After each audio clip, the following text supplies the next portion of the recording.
Shalom, senang sekali dapat berjumpa kembali di dalam program pelajaran yang sungguh sangat memberkati kita, yaitu Bible Study Online CK7. Saudara, kita akan masuk di kitab yang baru, yaitu kitab 1 Tawarikh, dan nanti dilanjutkan 2 Tawarikh. Setelah kita belajar kisah raja-raja Israel dan Yehuda, kita diingatkan kembali bagaimana manusia ada di dunia sampai nanti kepada kerajaan Israel ada. Nah, sebenarnya secara singkat, arti kata tawarikh itu mengulang kembali atau arsip. Catatan-catatan kehidupan orang-orang pilihan Tuhan dari sejak masa Adam, ya, diciptakan Tuhan, sampai masa Abraham, orang pilihan Tuhan, nanti sampai kepada raja-raja Israel. Diungkapkan kembali, diceritakan kembali. Nah, mengapa ada kitab Tawarikh, saudara? Nanti akan saya jelaskan. Namun terlebih dahulu mari kita datang kepada Tuhan. Kita minta Tuhan mengurapi kita, menjamah kita, supaya apa yang kita baca, kita pelajari, kita mengerti. Dan kita mengambil rema di dalamnya. Kita hampiri Tuhan, saudara. Kami datang kepadamu Tuhan, mengucap syukur kasih setiamu, sebab kau baik, kau sangat baik dan teramat baik. Kami mau bersyukur, kami mau memuji-Mu.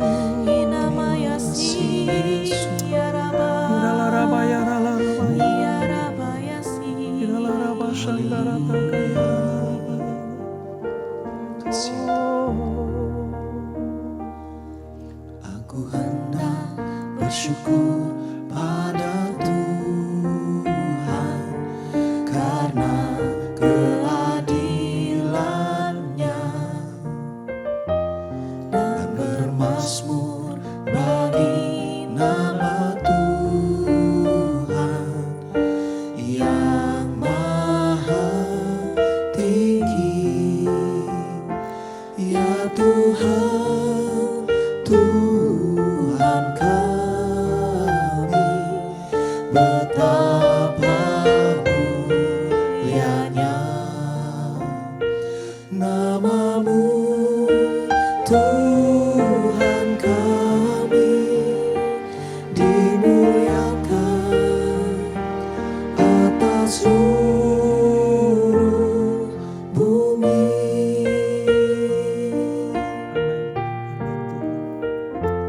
Aku hendak bersyukur pada Tuhan karena keadilan-Nya dan bermazmur bagi nama Tuhan yang maha tinggi. Ya Tuhan, Tuhan kami,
dimuliakan atas seluruh bumi, dimuliakan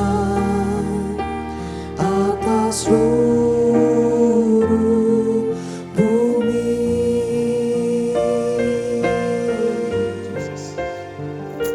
Hanya namamu, Muliakan Engkau Tuhan, namamu Yesus, kami bersyukur yang ditinggikan, kepadamu, dimuliakan, kami muliakan disanjung-sanjung. Kinamaya Syana ya Rabu, Jiwa kami merindukan, ya Ralaba, ya Ralaba, jiwa kami merindukan Kinamaya Syana, kami menyembahmu, ya Ralaba, Kinamaya Syana ya Raba ya Si, ya Raba ya Syaka ya Raba, ya Ralaba Rabu.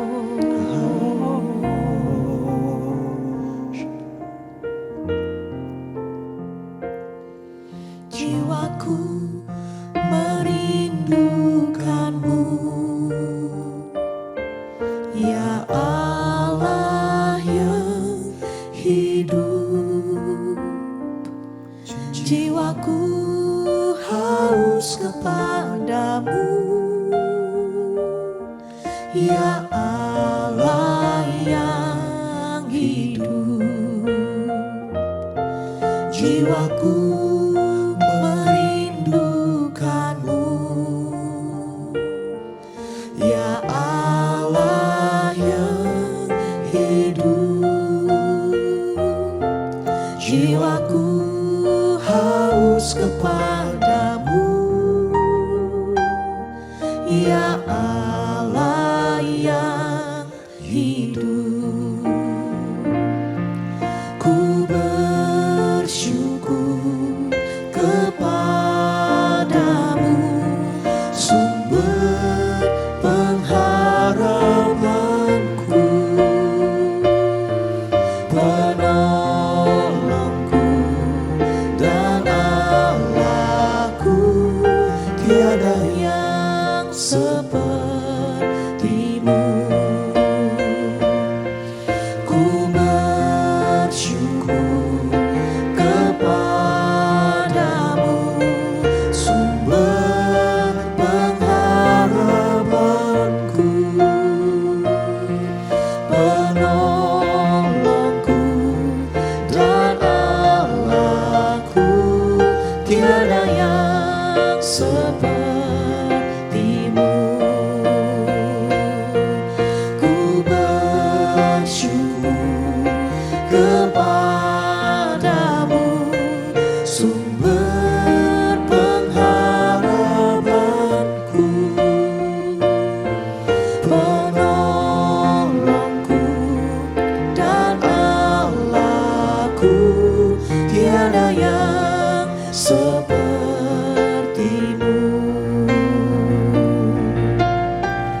sebab Engkau satu-satunya Allah. Ku bersyukur kepadamu, sumber pengharapanku, penolongku dan Allahku. Tiada yang sepertimu. Ku bersyukur kepadamu, sumber pengharapanku, penolongku dan Allahku. Tiada yang sepertimu. Tiada yang sepertimu. Tiada yang sepertimu.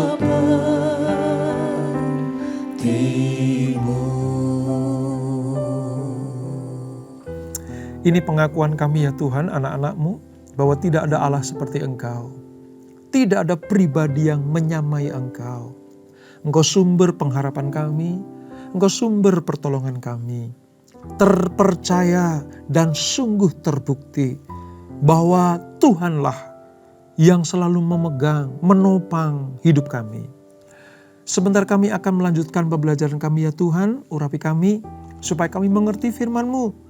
Dengan mengerti kami semakin mengenal Engkau. Urapi kami, jamah kami Roh Kudus. Urapi hamba-Mu menyampaikan pesan dan pembelajaran ini. Di dalam nama Yesus, mari yang siap belajar firman Tuhan, sama-sama kita katakan amin, amin, amin. Kita akan membuka dalam kitab 1 Tawarikh, saudara. Nah, seperti pengantar saya tadi bahwa dalam 1 Tawarikh ini kita akan belajar mulai dari sejak Allah menetapkan, menciptakan Adam, lalu memilih Abraham, ya, keturunan-keturunannya, nanti pada sampai kepada raja-raja di Israel. Saudara, kitab 1 dan 2 Tawarikh itu sebenarnya sebagian besar ini berisi tentang kejadian-kejadian yang telah diceritakan di kitab Samuel, baik 1 dan 2 Samuel, maupun kisah raja-raja, baik 1 dan 2 raja-raja. Namun dari sudut pandang yang berbeda, kitab Tawarikh menyajikannya. Jadi Tawarikh itu sebenarnya arsip yang dibacakan kembali, diuraikan kembali kepada bangsa Israel, orang pilihan Tuhan, sampai kepada kita pada zaman ini. Namun dari sudut pandang yang berbeda dari kitab Samuel dan kitab Raja-Raja. Kita melihat berapa banyak perikop yang ada di 1 Tawarikh ini ya saudara. Alkitab mencatat ada 4 perikop, mulai dari daftar keturunan Adam sampai Abraham. Lalu keturunan Abraham dilanjutkan dengan keturunan Esau dan raja-raja Edom. Namun tidak semua kita baca karena isinya itu nama-nama orang saudara ya. Bukan masalah nggak penting, tapi kita ambil manfaat dan inti sarinya saja. Nah, mari kita baca dulu dalam 1 Tawarikh pasal 1 ayat 1 sampai dengan ayat keempat. Adam, Set, Enos. Ini mengawali daftar keturunan Adam. Ya, lalu ayat kedua, Kenan, Mahalalel, Yared. Ayat 3, Henok, Metusalah, Lamekh. Lalu ayat 4, Nuh, Sem, Ham, dan Yafet. Nah, ayat 5 sampai 24 itu menjelaskan rinci-rincinya keturunan Yafet, keturunan Ham, dan keturunan Sem. 3 leluhur yang lahir dari Nuh. Ingat pada waktu kejadian Bahtera, ya, air bah melanda seluruh bumi, hanya 8 orang yang diselamatkan, yaitu Nuh, istrinya, 3 anaknya, dan 3 menantunya. Nah, 3 anaknya itu adalah Ham, Sem, dan Yafet, atau Sem, Ham, dan Yafet.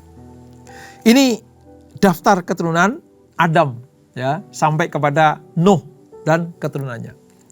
Saudara lihat, pencantuman nama-nama atau daftar keturunan di dalam kitab ini, kitab Tawarikh ini, mempunyai banyak tujuan sebenarnya. Namun mari kita baca, ya, kita pelajari satu persatu. Begini saudara, daftar keturunan ini bermaksud menghubungkan kembali para buangan yang kembali bersama dengan nenek moyang mereka, itu diurutkan kembali. Ingat ya, peristiwa bagaimana kita sudah belajar, orang Asyur, kerajaan utara Israel 10 suku dibuang ke Asyur. Itu lenyap saudara. Daftarnya lenyap, ya, sampai sulit untuk ditemukan kembali. Tetapi keturunan Yehuda, 2 kerajaan, dua suku Yehuda dan Benyamin, ya, itu diurut kembali. Diurut kembali. Nah, kitab Tawarikh ini akan mengurutkan kembali keturunan ini pasca pembuangan. Supaya apa? supaya mereka betul-betul kembali kepada track semula. Ya, tentang penebusan Allah. Ya, tentang penebusan Allah. Hubungannya dengan nenek moyang mereka sejak dari Adam. Ya, diurutkan kembali. Gitu. Sampai kepada apa? Ketika Allah menolong mereka menemukan kembali tentang kesadaran atas asal-usul dan warisan rohani bangsa Israel. Khususnya kerajaan selatan. Ya, ini tujuan pertama kenapa kitab Tawarikh ditulis. Yang kedua, saudara, menyatakan bagaimana Allah memilih dan memelihara kaum sisa. Kaum sisa dari orang-orang yang sudah binasa di Babel, ya, binasa di padang gurun, ya, orang-orang yang dihukum Tuhan, ya. Sekarang ada kaum sisa, orang-orang yang tidak turut dihukum oleh Tuhan. Supaya apa? Supaya Allah dalam pemeliharaannya terhadap umat pilihannya itu diawali kembali, dimulai kembali. Sehingga nanti jati diri bangsa Israel itu jelas. Ini tugas atau tujuan kitab Tawarikh. Yang ketiga, menolong keluarga-keluarga Israel untuk dapat menetap kembali di suatu tanah sesuai dengan kepemilikan atas janji Allah. Khususnya kepada Abraham. Ya. Keluarga mereka yang tadinya tercerai-berai, masuk dalam pembuangan, itu kembali diurutkan oleh Tuhan, dikembalikan untuk menetap di suatu tanah perjanjian. Dan nanti akan keluar satu suku Lewi yang akan melahirkan para imam yang akan memimpin bangsa Israel. Pasca raja-raja, itu ya, pasca raja-raja nanti untuk apa? Untuk datang kepada Tuhan.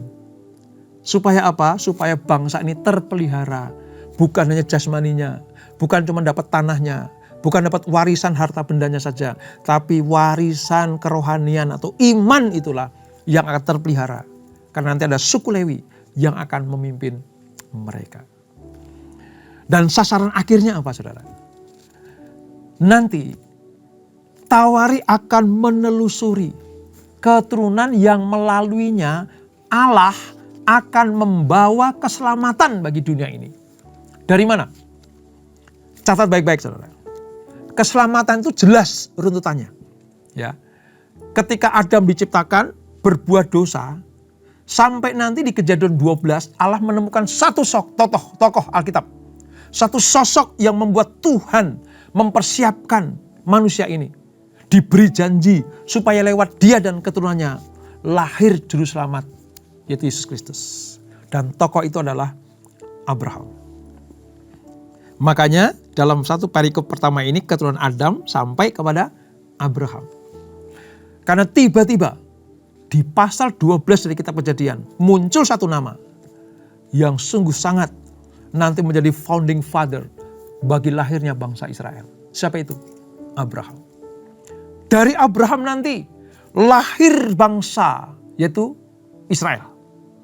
Dan dari keluarga Israel terpilih satu suku, Yehuda. Dari Yehuda nanti melahirkan satu manusia namanya Daud. Ya, dari Daud nanti lahir Yesus Kristus. Sebab kalau kita Natalan katanya nyanyi ya saudara ya, Yesus anak Daud. Itu jelas. Saudara tahu nyanyian itu mengambil sejarah dari penelusuran asal usul bangsa Israel sampai kepada Mesias dari kitab Tawarikh. Dan dari Mesias nanti akan melahirkan, membawa penebusan bagi seluruh umat manusia. Sekarang kita mengerti mengapa ada kitab Tawarikh. Ya, menelusuri kembali asal usul hidup manusia sampai kepada Abraham, orang pilihan Tuhan, bapak orang beriman, sampai nanti kepada Israel, bangsa pilihan Tuhan, sampai nanti kepada suku Yehuda yang akan dipilih Tuhan untuk melahirkan raja-raja. Keluarlah Raja Daud, ya. Daud nanti keturunannya melahirkan Mesias, raja di atas segala raja. Dan barang siapa yang percaya kepada Yesus tidak akan binasa, melainkan boleh hidup yang kekal. Sebab apa? Yesus adalah juru selamat. Makanya belajar kitab Tawarikh, kita mengerti sejarah manusia sampai kepada sejarah penebusan umat manusia. Nah, kalau kita baca semuanya saudara, dari ayat 1 sampai nanti ayat ke-54. Ya, ayat 1 sampai 54, khususnya sampai pada ayat 32 saudara. Ini memunculkan nama-nama sebenarnya yang pernah tertulis di dalam Kejadian pasal yang kelima. Kejadian pasal yang kelima. Jauh kita melompat kitab Kejadian, kitab pertama kali dalam Alkitab kita. Hal ini menunjukkan apa? Penulis Tawarikh percaya bahwa pasal-pasal pertama dari kitab Kejadian adalah sejarah yang dapat diandalkan dan bukan sekedar dongeng atau legenda. Oh, Alkitab kita itu selain suci, kebenarannya tidak dapat disangkal lagi dan apa? Cerdas, saudara. Dituliskan, dikisahkan di Kejadian pasal yang kelima, diuraikan kembali di 1 Tawarikh pasal-pasal berikutnya. Di sana sedang memberikan sebuah pelajaran bahwa benar, nyata, sungguh bahwa Allah berkarya sejak zaman Adam sampai kepada bangsa Israel. Nanti sampai kepada Yesus Kristus, sampai kepada umat manusia. Alkitab kita itu betul-betul benar dan dapat dipercaya. Kisah ini diawali dari apa? Pulangnya bangsa Israel dari pembuangan. Kenapa ini harus diceritakan kembali, saudara? Sebab selama 70 tahun kerajaan selatan dibuang ke Babel. Jati diri bangsa Israel itu hancur. Ingat, kalau saudara ingat ketika saya sampaikan di 2 Raja-Raja pasal yang ke-20, kita belajar kan? Nubuatan Yesaya kepada Hizkia bahwa keturunannya akan dibuang ke Babel karena Hizkia memamerkan kekayaan kepada bangsa Babel, dan itu terjadi. Setelah genap 70 tahun mereka kembali, tetapi jati dirinya hancur. Dari anak raja, umat pilihan Tuhan, jadi sida-sida di Babel, budak di Babel. Dan ini malah masalah besar buat mereka. Mereka mungkin bertanya-tanya, masihkah Allah menganggap mereka sebagai umatnya? Apakah mereka masih terhisap di dalam janji-janjinya? Membuat mereka ragu-ragu. Mereka bertanya-tanya dalam diri mereka. Mungkin satu dengan yang saling berdiskusi. Kita umat buangan ini. Ya, diizinkan kembali ke Yerusalem, ke Israel, tanah perjanjian. Tapi masihkah Allah menyertai kita? Makanya wajar jika mereka putus asa dalam keterpurukan itu. Tapi puji Tuhan, melalui kitab Tawarikh, ya, silsilah mereka diungkapkan kembali.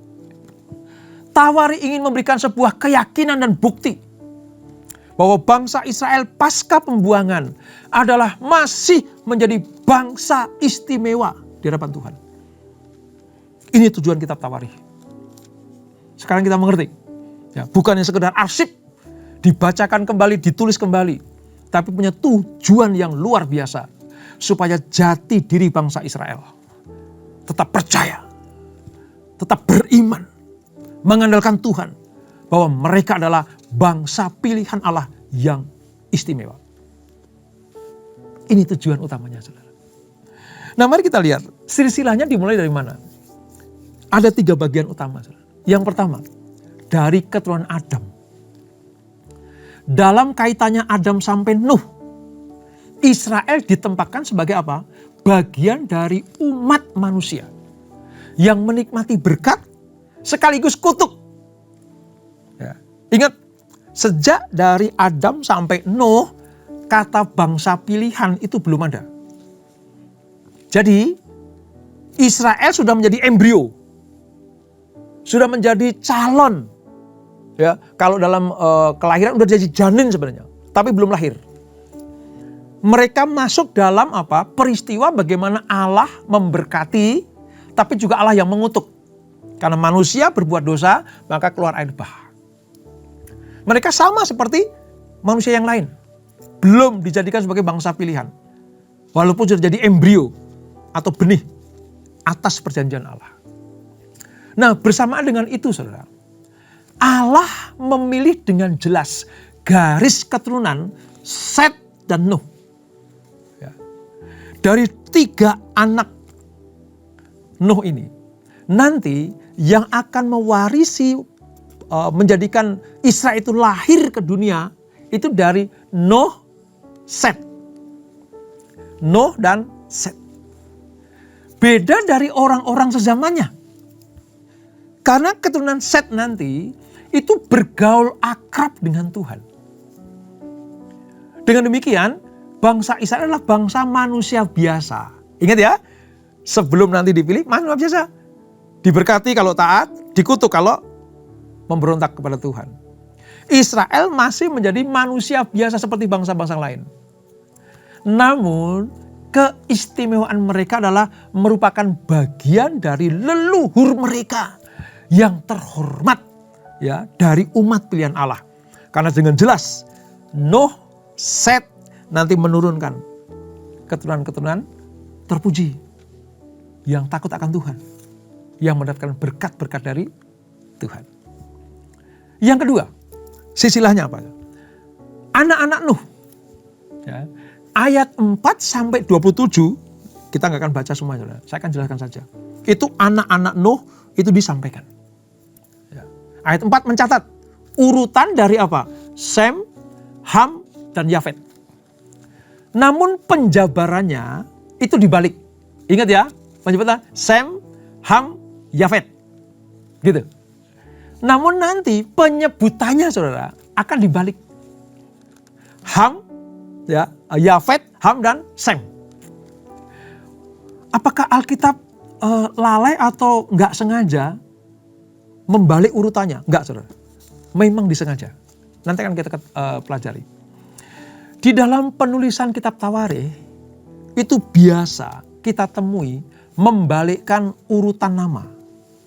Menempatkan orang yang dikenan Allah pada urutan terakhir. Catat baik-baik itu. Ya. Kalau di awal apa? Disebut apa? Anak-anak Nuh adalah Sem, Ham, dan Yafet. Kan Sem di depan tuh. Sem, Ham, dan Yafet. Tapi nanti dalam penjabarannya, peristiwa-peristiwa yang sudah dialami oleh 3 anak Nuh itu, nanti dibalik urutannya. Disebut Yafet dulu. Baru Ham. Setelah itu Set.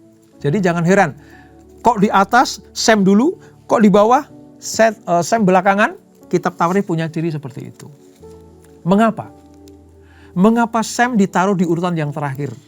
Karena Sem adalah orang yang dikenan Tuhan.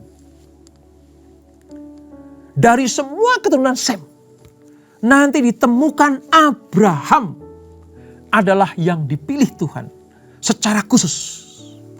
Nanti kita baca dalam ayat 28 sampai ke 33. Itu keturunan Abraham. Dari mana? Sem. Makanya bangsa Israel itu disebut sebagai bangsa Semit. Semit. Kenapa Semit? Karena urutannya jelas. Lahir dari Sem. Kenapa Sem? Karena ada 3 anak Nuh yang berkenan kepada Allah itu Sem. Ya. Ham diberkati. Ya. Yafet diberkati. Tapi terhadap umat pilihan Allah, Tuhan pakai jalur Sem. Makanya orang Israel disebut sebagai bangsa Semit. Ya, Semitik. Itu keturunan Sem langsung. Yang ketiga saudara. Kita lihat keturunan Abraham. Ayat 28 sampai 34a. Urutannya apa? Keturunan Abraham pun dibalik. Ya. Dari Ismail, Ishak. Lahir pertama kali Ismail, anaknya Hagar, tapi bukan anak perjanjian. Lahir berikutnya adiknya Ishak. Sama juga nanti keturunan Esau juga, keturunan Ishak akan dibalik dari Esau ke Yakub. Jadi kalau dari Abraham disebut Ismail dulu, baru Ishak, tapi dibalik berkatnya, ya kan? Yang diutamakan siapa? Ishak. Yang terakhir. Anak Ishak Esau dan Yakub, Israel. Mana yang didahulukan? Esau. Belakang siapa? Yakub. Jadi orang yang belakang ini dipakai Tuhan, ya, untuk apa? Menyatakan bahwa ini akan jadi tolok ukur. Ini akan menjadi cikal bakal bangsa pilihan. Sebab apa? Anak dari Abraham, ya, Ishak dan Ismail, ya, dan Ishak itu. Ishaklah nanti lahir karena perjanjian. Suatu mujizat. Begitu Ishak lahir, melahirkan Yakub. Dari Yakub namanya diubah jadi Israel.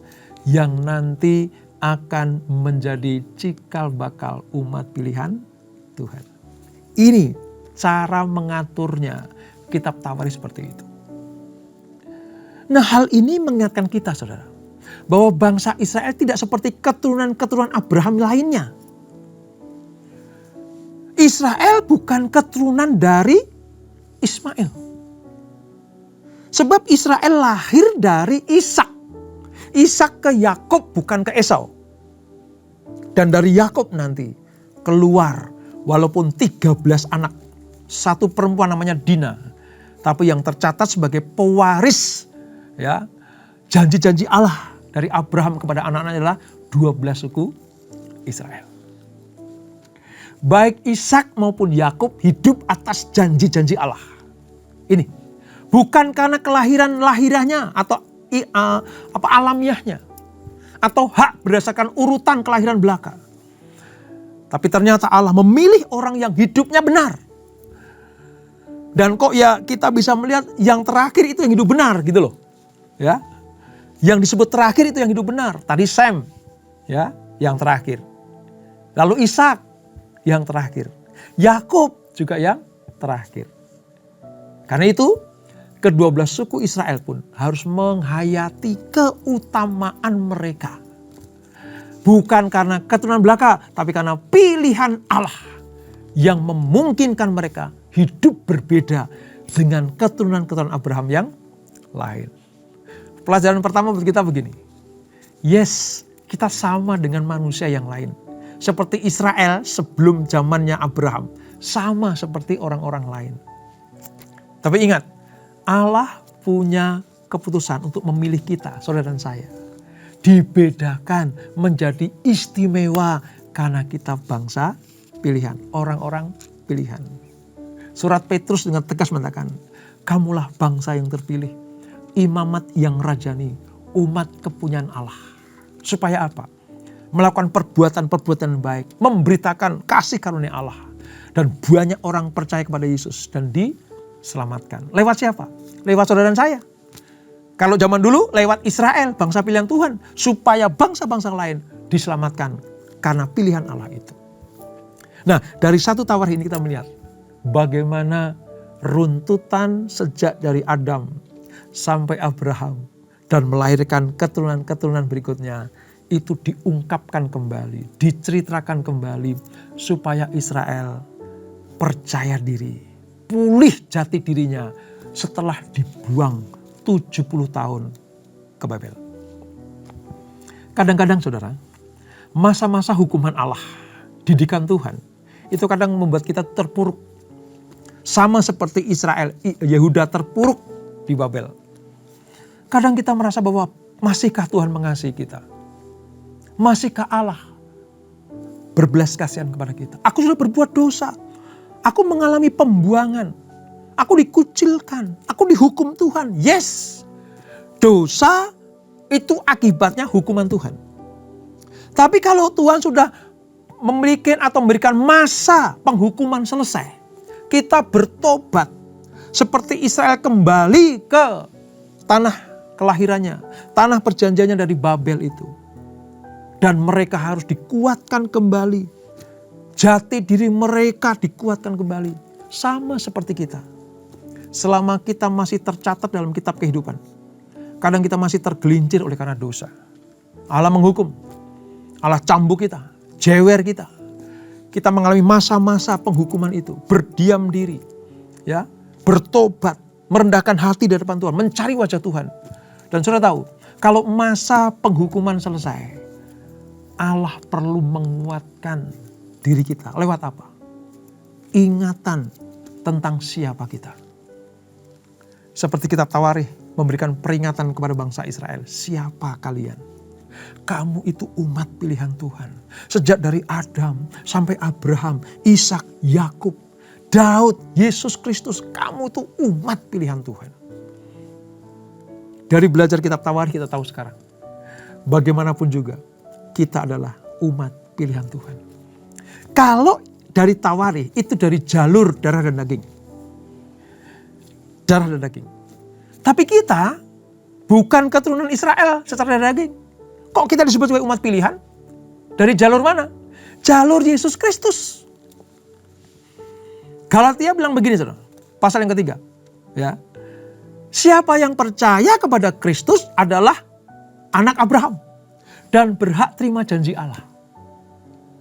Kalau di Tawarikh anak Abraham lewat jalur darah daging, kalau kita keturunan Abraham karena jalur iman di dalam Yesus Kristus Tuhan.